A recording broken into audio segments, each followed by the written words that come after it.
You should answer the questions as you listen, because you will not hear the recording a second time. Listen carefully to the first part of the conversation and answer questions 1 to 4. Easy-let, good morning. How can I help you? Hello. I saw your advertisement in the paper. What kind of flat had you in mind? Well, I don't know exactly. I mean, it depends on price, to some extent. Okay. Now, we have properties across the whole range. The average is probably £120 a week. Oh, I was hoping for something a little cheaper. They start at £90, that's the lowest we have usually, and they go up to £200. I could manage the lowest figure. An important question is how long you're thinking of staying in the property. We don't do short lets. I'd want a flat for 9 months, perhaps longer. That would be fine. Our contracts are for a standard 6 months, and that can be extended. Fine. I'd need to come in and see you? Yes, our office is open from 9 a.m. to 5 p.m. I'd need to come in on Saturday. Okay, then we're here between 10 a.m. and 4 p.m. We also open on Sunday mornings until 1 p.m. Saturday is fine. If possible, I'd like to see details of some properties first. We can post you a list, or you may find it easier to look on the internet. Oh, yes. I have the address here. Thank you. Before you hear the next part of the conversation, you have some time to look at questions.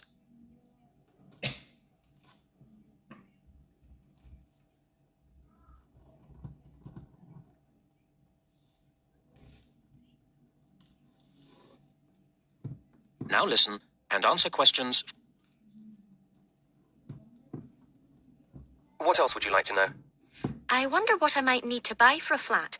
What's included in the rent? That depends on the flat to a certain extent, although some things are standard in all flats. For example, every flat has kitchen equipment provided for your use. Good. Does that also mean tableware, cups, glasses, plates? In some flats, but not all. Okay. And bathroom towels, sheets, and so on? I don't think any flats have those included. I can easily buy some. I don't suppose flats come with a TV? In fact, they all do, although they may not be the most modern models. Oh, that's fine. But it's different with the telephone. That's up to you to organise. These days, most people seem just to use their mobile phone. I can imagine. What extra charges would I get? Is heating extra? Yes, it is. But the water bill is part of the rent, so you don't have to pay for that. Right. I've noted all that. Are you looking to move into a flat soon? I hope so, yes. The thing is, we have a few flats at the moment that we'd like to get rented out by the end of the month. I see. They're all good flats, and at the price you want. There's one in Eastern Towers, one in Granby Mansions, and another in Busby Garden. All three are nice blocks of flats. Could you tell me where they are? I'm at the train station at the moment. Eastern Towers, if you're coming from the station, isn't very far. Cross over City Bridge, then go left, and where the road divides, you want the right-hand fork. You'll see Eastern Towers on the left side of the road. It's a lovely building with trees around it. That sounds nice. What about Granby Mansions? And the best way to get there from the station is probably to go down River Road and then cross over Old Bridge. The road bends to the right round the park, and if you follow along, you'll find it there on the left side. That's a great location with lovely views of the park. Very nice. And you said there was one more? Busby Garden, yes. Okay, from the station, cross over City Bridge, keep going through the first crossroads until you come to the second crossroads. Busby Garden will be facing you over to the right side. It's very convenient for the shops. Fine, thank you. Well, I'll see you on Saturday. That is the end of part 1. You now have half a minute to check your answers.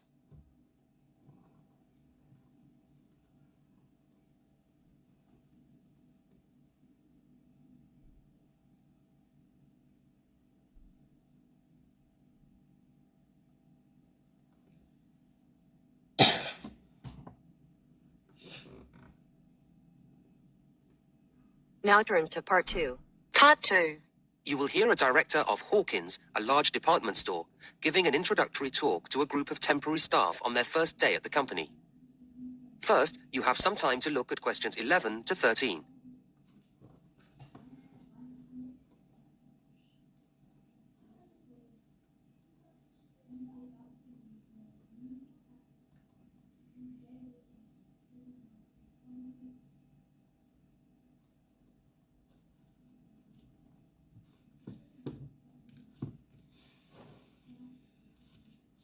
Hello, everybody, and welcome to Hawkins.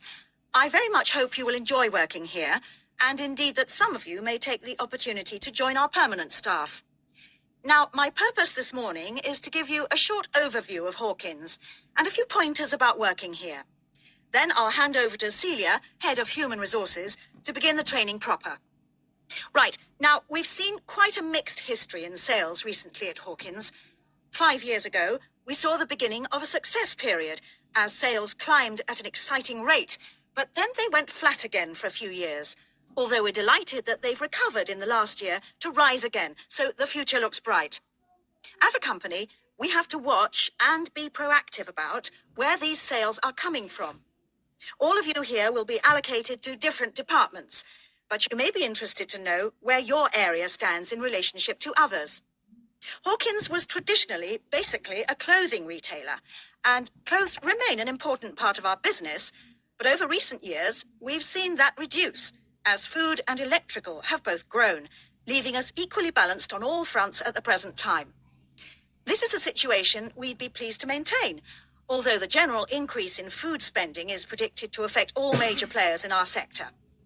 Well, that's us. What about you, as temporary staff? Where do you fit in? Any business that operates in a changing climate must rely heavily on contributions from a flexible proportion of its staff, and Hawkins is no exception.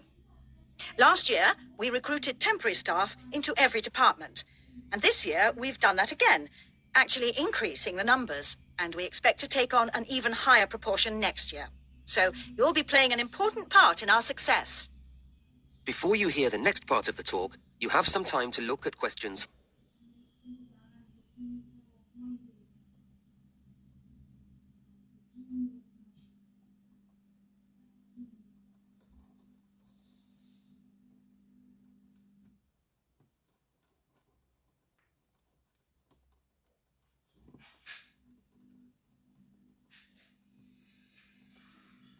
We regard the Hawkins approach to the retail business as something special. Our mission statement, the guiding idea behind everything we do, is based on quality and is phrased, creating value for customers. And this belief applies to every customer and every purchase, however large or small. Happy customers means good business for us, and your main aim must always be to keep customers happy. If any kind of problem or complaint arises, don't try to resolve it yourselves, or simply leave it to a colleague, but get the assistance of your line manager. It's his or her responsibility to sort it out.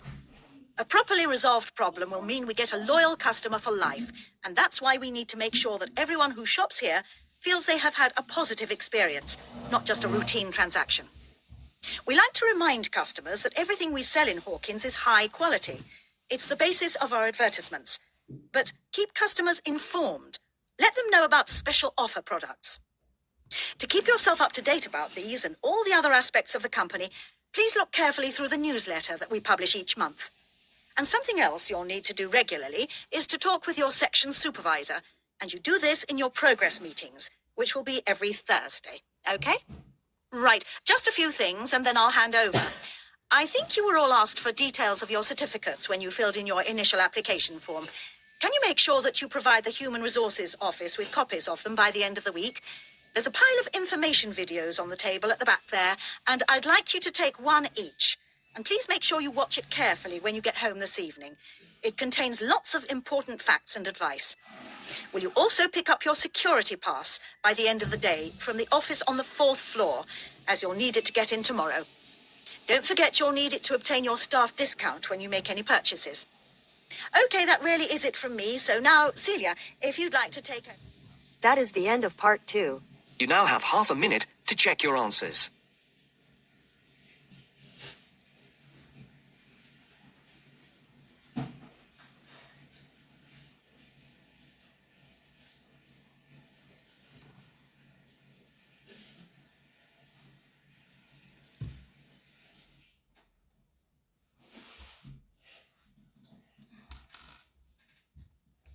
Now turns to part 3. Part 3. You will hear two students, Brian and Emily, talking about penguins, the subject of their current assignment. First, you have some time to look at questions 21 to 24.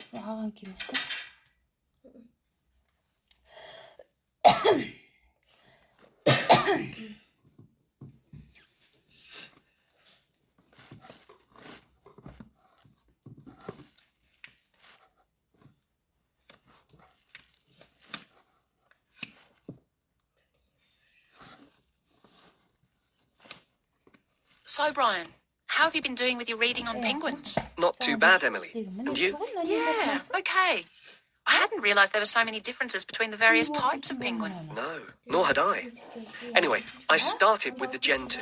And me with the rockhopper. And it turns out they're rather cautious. Not scared of swimming, I trust. Oh, no. But they don't like going about at night. Scared of the dark, I suppose. And if they're climbing over some rocky landscape, they'll only jump if they have to. And even then, they'll look carefully down and spend time deciding whether to or not. Is that common? I don't think so. The rockhopper will have a quick look if it's somewhere they haven't dropped down before, but they don't seem timid. In fact, they're pretty determined. And if they're trying to get up somewhere, they grip onto the stones with their slightly hooked bills, as well as their nails when the surface gets very steep. Nothing stops them. Interesting. Because the other type I looked into, the Magellanic, tend to stick to the beach rather than going inland. So you see them walking along with their flippers at their sides or a bit forward. If they come across something they haven't seen before, they cock their head first to one side, then the other, peering out of each eye in turn, as if they don't quite believe anything until they've double-checked it. And then, when they call to each other about anything, they arch their backs strangely first, before making a very loud noise indeed. Oh, because the king penguin stands very upright when it calls. And they have the longest flippers, which they hold towards the ground, as if they're worried about falling over. But it's quite dignified too. I think they're my favourite type. Uh-huh. Now you have some time to look at questions 25 to 30.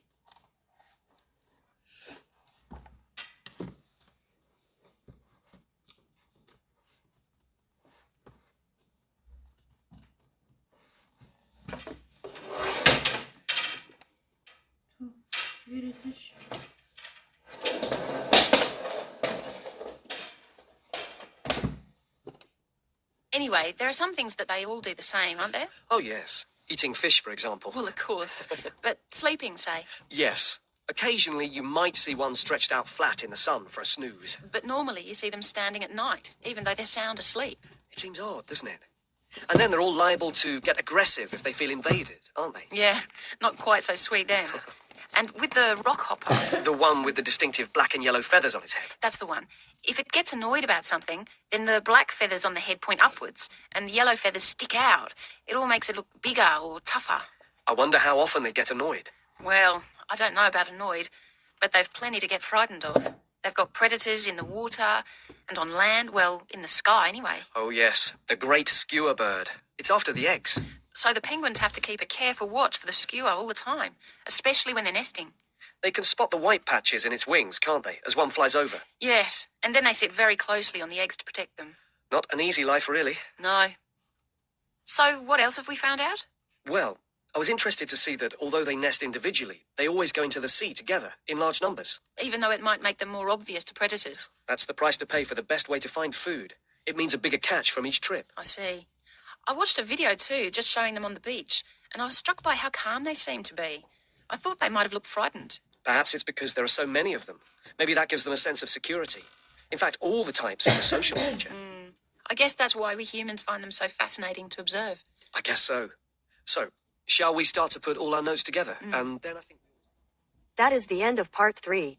You now have half a minute to check your answers.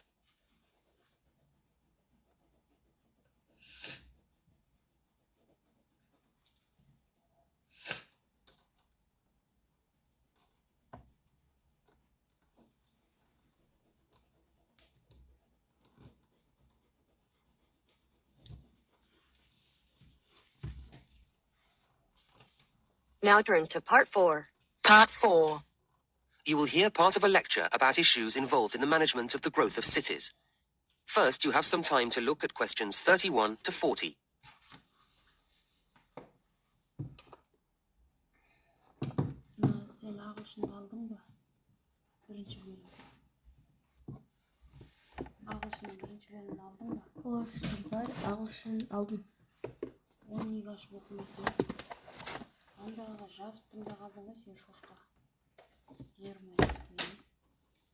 Now, a key issue in the ability of cities to grow is the question of housing.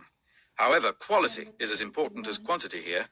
But that isn't to say that this is easy to guarantee, and the development, or at least the spread, of many modern cities is marked by the sprawl of slum or shantytown housing. Governments are, of course, keen to address this, but the tendency to demolish them has often proved disastrous, as it doesn't solve the problem unless satisfactory replacements are ready for the inhabitants. What I'm saying is that suitable housing projects have to be lined up to accommodate these otherwise displaced people. And suitable is the key word here. All too frequently, there isn't real consultation, only token gestures. If the residents aren't fully involved, they're unlikely to find the resulting development appropriate to their needs. People need to feel reasonably independent, and strategies for providing accommodation schemes work much better if an approach rooted in self-help is applied.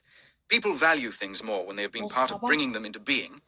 At the same time, residents can't do everything for themselves, or not well enough anyway, and so governments need to accept that a number of services will always have to be laid on.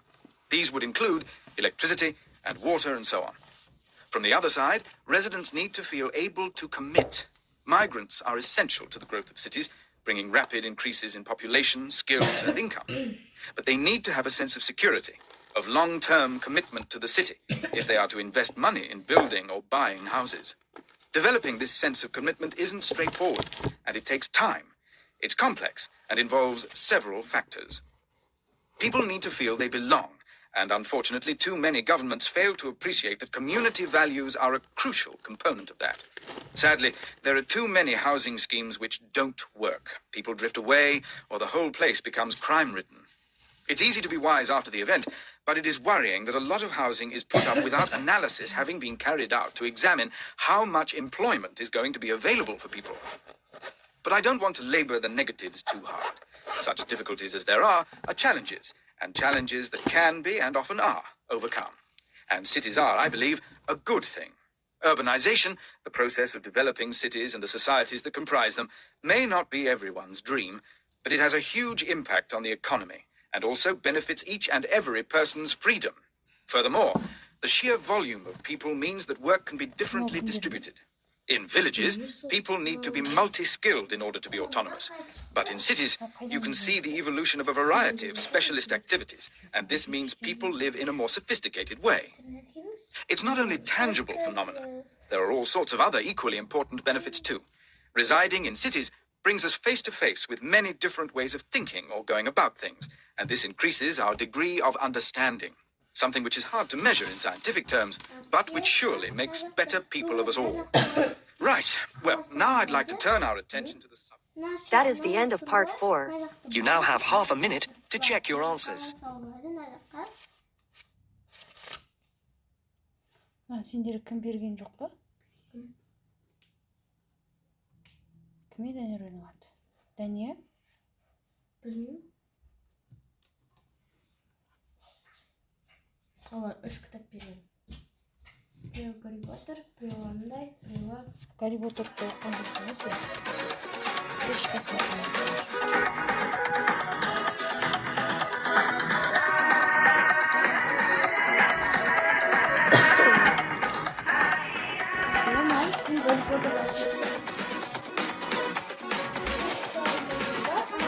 Анам кітапты сұрап отырамын. Және де кешке қатсың сен, көптейін кешке.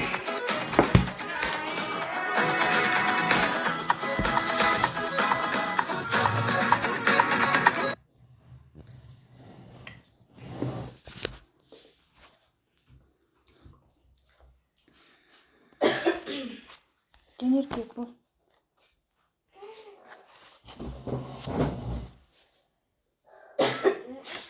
Ерке, тез бол. Мыналарды жаттайсың. Анауыңды жатта. Бұдан кейін мынаны алып жүріп, осын жаттайсың сен. Міне, полнысы. Естіп тұрсың ба?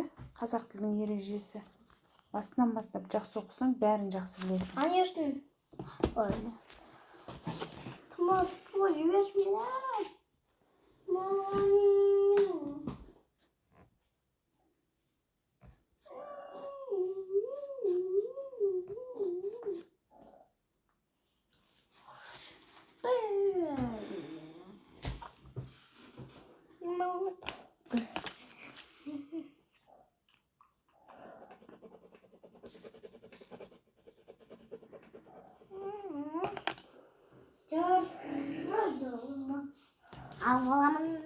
Бұл орында тез бол. Орында.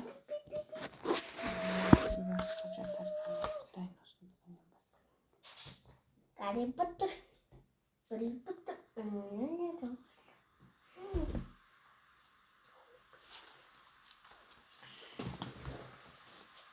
Женитик бол.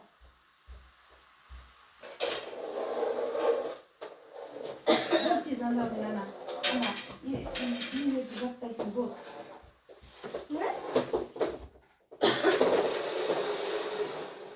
Bir жақтан жаушы үстінде ғой. Бошу алған.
Мен сені ұрам биттім қызы.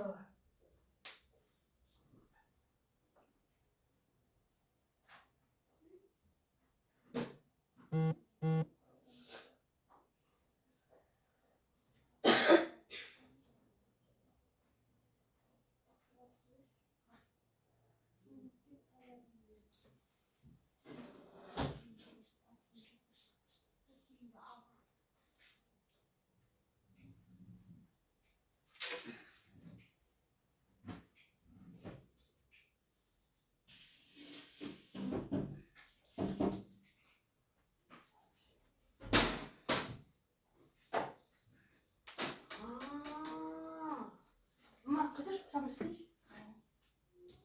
Burada seçme bir sonra. Ay, sıra sıra.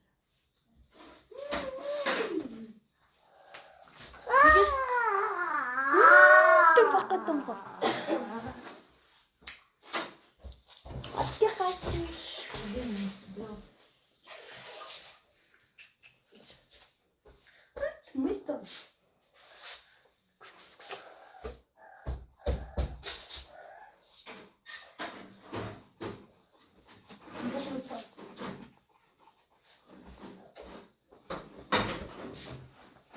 Aldım.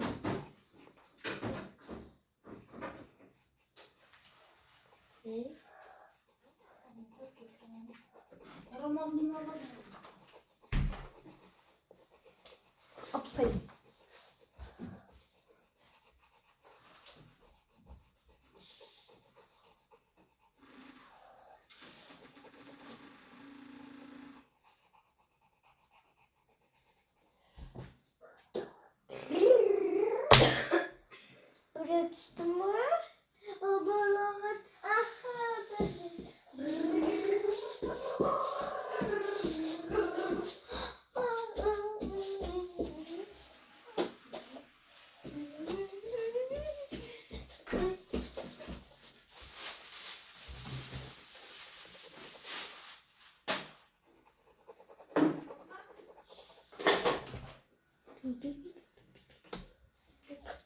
Aldım. Ortalıkta.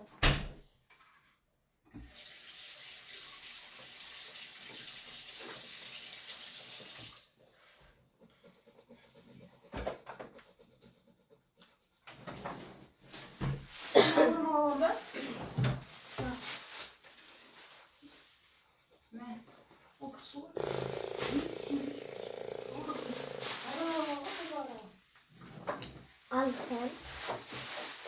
Atladım.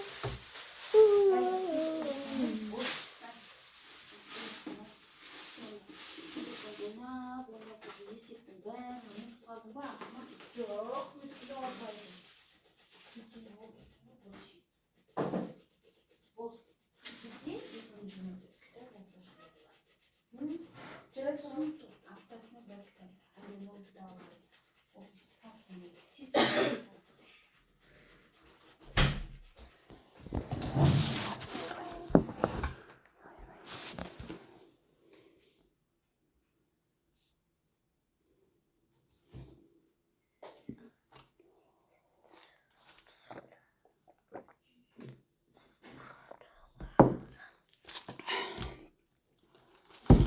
бол анаасын нанакот чакап бар нэг татпагасааш на иттэн балаас айтып үлгүп түсінбеді ғой мен. Апкина? Чакап орнаса. Кеше ғана айтқансыз ғой.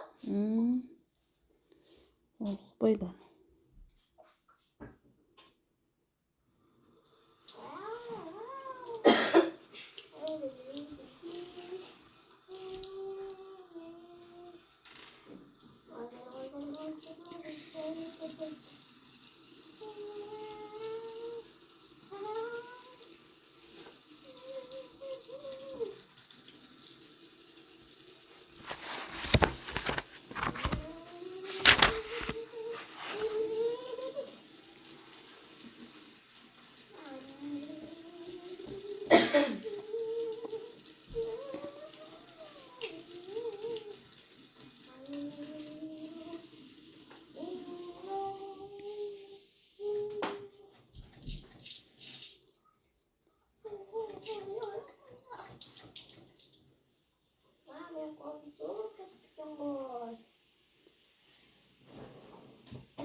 Mama?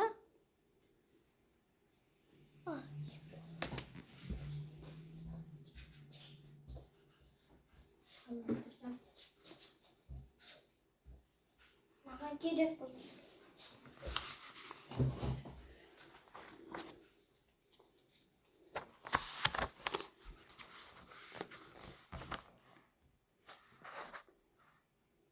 Genellikle bu.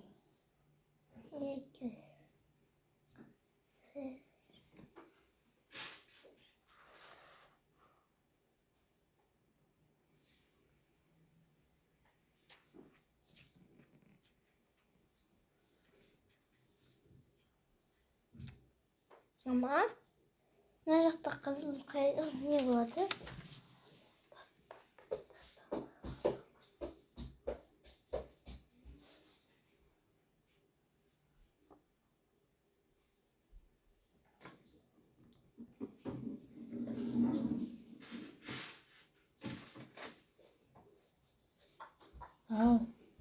Kızıl kayrakta.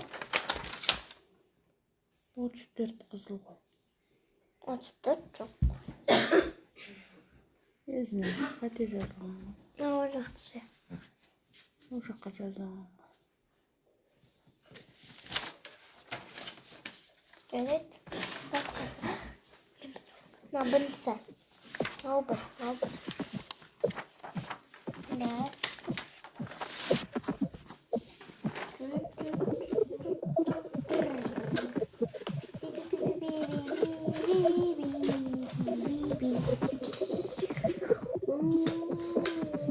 Mama